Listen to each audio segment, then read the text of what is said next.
Every time I open Twitter, the Palworld controversy gets dumber. You won't believe where the Pokemon community melty is right now. I just have to talk about it some more. So if you enjoy the video, don't forget to leave a like, share with your friends, and comment your thoughts down below. So now, people are diving into the dark history of Pocket Pair that's been around the entire time. Like, why didn't they try to shut down Palworld before release? We had all the trailers, we had half the Pal deck, and we also knew what the developers were up to. No, only when it started taking off did the Pokemon community get terrified. So, funny how we spent the last few months talking about YouTube plagiarism and AI stealing from creators being bad, only to reward a game doing both with 2 million plus sales. Again, you could have talked about this at any time. Also, it's because Palworld isn't plagiarizing and AI art doesn't steal from anyone. Also, the irony, stealing from creators, being bad, steals from me as a creator by cropping the watermark I put in my video. The hypocrisy in the Pokemon community never ends. And then we just see non-stop posts like this, but also, the hypocrisy in the Pokemon community never ends because remember when the Pokemon community praised a Chinese bootleg game? At the peak of Bring Back National Dex and Game Freak is lazy, this was posted to the Pokemon Reddit. 63,000 upvotes, high quality animations from a Chinese bootleg Pokemon game, praising a direct theft, a direct ripoff of the Pikachu model, even though also the actual high quality animation was a broken, jumbled mess. Here's that high quality animation where you can see like Pikachu's body contort and tail twist into itself. But it does a slow down action sequence, so it proves Game Freak's the worst, laziest company ever. But then like also just the eye test of what Palworld is doing doesn't work. So we have a real lawyer, someone that actually has like a lot of followers and followed by multiple people. Anybody can sue anyone for any reason. So I can't tell you what Nintendo will or won't do about Palworld. I can tell you that they'd have a tough time winning any infringement claim that isn't arguing a direct design copy. The game itself is Minecraft, Zelda, Monster Hunter mashup, unlike anything Pokemon has put forth, so there's no winning there. Pal designs have elements similar to Pokemon, but even though they fly a bit close to the sun for my taste, that's a hard case to win from a lawyer.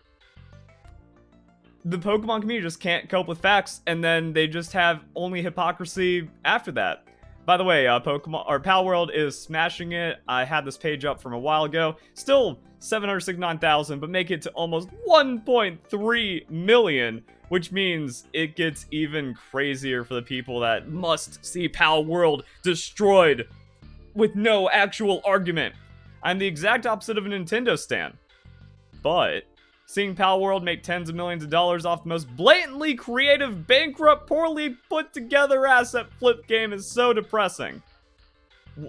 Where's the asset flip? Also, they just like keep adding more examples where it's like, yeah, a lamb, a fluffy wool creature. I guess Game Freak owns that, even though they waited until 2019 to make that. And it's actually like it doesn't even steal from the model though in any way. So there's that, and somehow like this incredible game that's getting 1.3 million concurrents, over 4 million sales, probably 5 million at this point. It's like people understand it's a good game, which is why it's getting so many sales.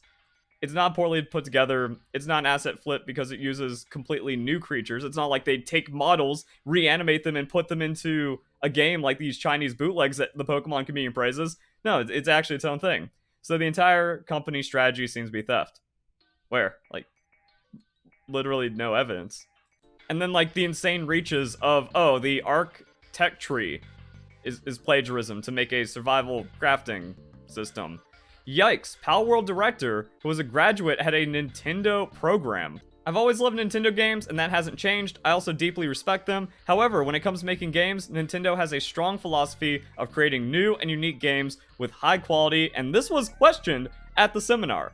Yeah, something doesn't sound right when Nintendo goes, we have a strong philosophy of creating new and unique games with high quality. The main complaint is that Nintendo is allergic to money and they refuse to change their ways, such as moving to PC to make higher quality games that could be even more innovative, or just not taking the bag on what people want from the company for their games. We saw a lot of shift of that with the Nintendo Switch, like Tears of the Kingdom, Mario Odyssey, and stuff like that, but still, there's a lot of problems with Nintendo.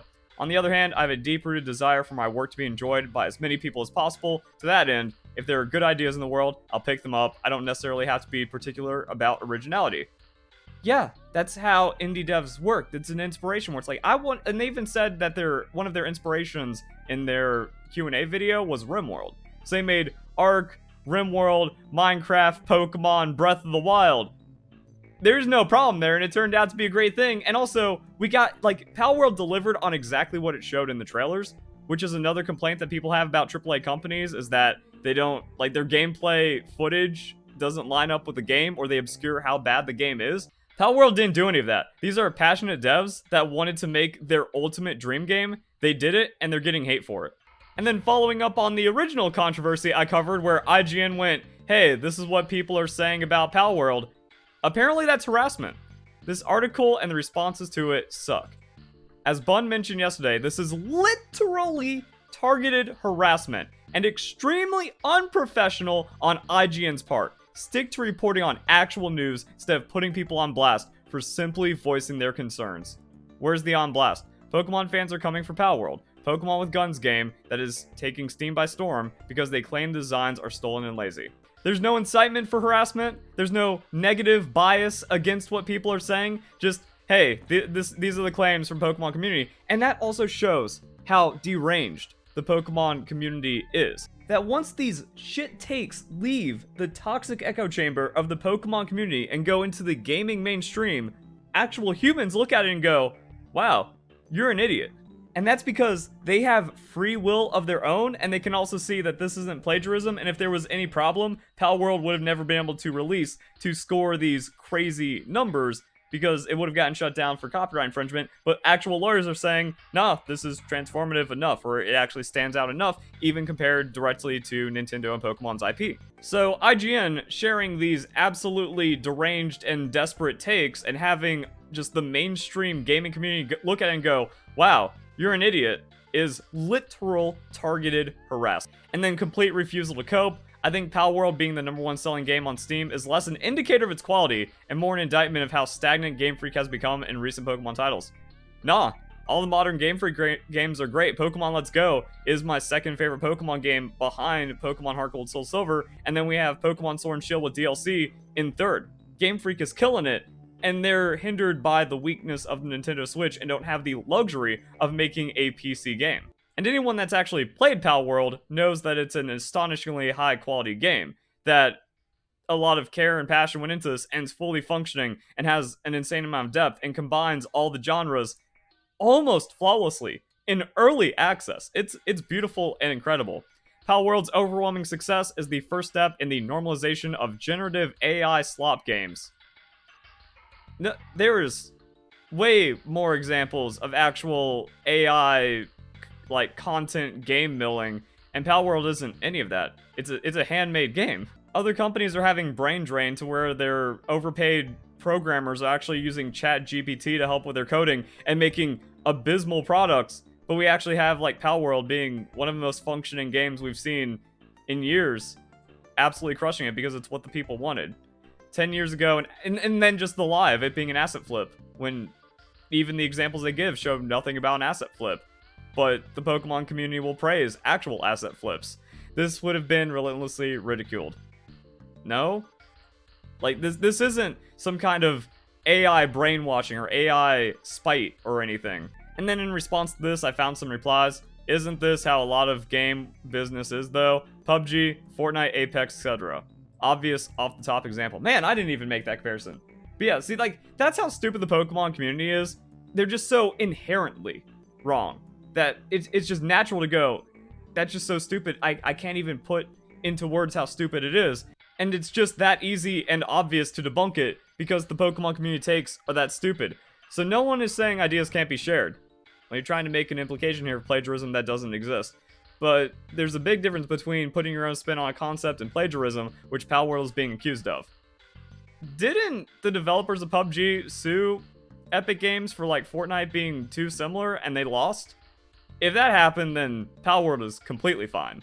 Last thing I'm gonna say about Palworld discourse, but people trying to drag down ROM hacks are giving me brain damage. There's a very clear difference between non-profit fan project made out of love and passion for an IP and a full licensed game with no regard to it. Except that's a lie, because actually we can find contradiction between posts, because this is saying how it's bad that the developer is actually a Nintendo fan and that they love different genres of games. Wow, a Japanese game developer appreciates Nintendo and Pokemon and made their own passion project with love that is more functioning than AAA titles. The end of the world is here, and that's just like another thing about these idiots. The anti-AI crowd skews to the left. And the woke crowd is so regressive. This is why we can't have nice things. Like, what's the end game here? That we want Game Freak and Nintendo to sue Palworld so no one will ever make a passion project again that actually puts Game Freak on alert and needs to make better projects? Same thing with AI. We have these weirdos gatekeeping AI and restricting the access of, wonderful creations or the ability for anyone to have access to art, because it means they lose $40 on their commissions that are worth, like, if your commissions are so bad that they're overpriced compared to Midjourney or something, then that's the market pricing you out. But they gotta gatekeep that. They gotta be desperate. And again, AI art isn't theft in any way unless you instruct it to steal and plagiarize, but then it's no different from a human. Also, a fan project being non-profit doesn't make it better. And the thing is, ROM hacks plagiarize way more than Palworld, which is why we see Nintendo shutting down projects like Pokemon Uranium. They use Pokemon. They directly steal Pokemon assets. It being a free fan game or ROM, like, it's even called a ROM hack. You are breaking TOS. You are stealing the developer's hard work to build a derivative project directly off of that. Whereas Palworld is its own handmade game. Also, ROM hack developers ask for donations, so it's not directly non-profit. And we even see for-profit projects like Temtem getting supported, saying, oh, support projects like Temtem, or support projects like Lumentale, which are trying to make profit in the Monster Collection Pokemon ripoff space, and are such worse experiences. That's why they're failing compared to Palworld. Palworld is successful because it's a good game, no other reason, but the Pokemon community can't cope. Couldn't have said it better myself. Can't help but feel a lot of people playing Palworld are doing it out of spite. These are not spite numbers. This is people going, wow, this game looks great and amazing. They play it, they find it great and amazing, they tell all their friends, and then this is like the most organic indie project growth we've ever seen. We already knew everything going into release, and now for some reason that must be destroyed. This is the cure. But no, can't have that. And then just some other, like, wild, deranged takes. Palworld has already done irreparable damage to the Pokemon community. What? Making the Pokemon game everyone wanted to see is irreparable damage? If you want to play Palworld, go ahead. But why are y'all trying to attack people who prefer actual Pokemon? This guy was defending Pokemon Legends. Pokemon Legends is as far from actual Pokemon as it gets. Played for like 2 hours of Palworld last night. It just made me want to go back to Legends. Palworld is what Legends should have been, or closer to what Legends should have been, as like a survival, crafting, action Pokemon experience. Instead, it was just complete shit. But no, like, playing the better game makes them want to go back to Legends. Their brain is broken. And the last thing people are trying to attack Palworld over, and I believe it's in like one of these articles somewhere, is that they abandoned their project, so you shouldn't support them. Bro, why is the expectation that they're supposed to drag around Craftopia forever? You watch the Craftopia trailers, and it's just a silly game. It does have like its own little cult following, and it did have like the development get cut off, but then the project that came out of that was Palworld. That's definitely worth, and they've already like confirmed updates. You can't make it to the tree yet, and when you have like this many sales, yeah, they're going to keep supporting it. They're going to keep working for this bag, so the success actually guarantees like a lot more support, and all games eventually get dropped and don't get supported anymore. So like that being an expectation is a bad thing, and even if you buy it right now and it doesn't get updates, it's 100% worth the $30. But no, the devs are actually like, the devs actually care about their projects, a rarity in modern game design. They're working hard to actually create the super passionate project they want. But no, Pokemon community too deranged to accept that. Too toxic, too hateful, too ill, too many NPCs. And that's how much more insane it's gotten. So I hope you guys enjoyed the video. Hope you all have a nice day. Thank you very much for watching.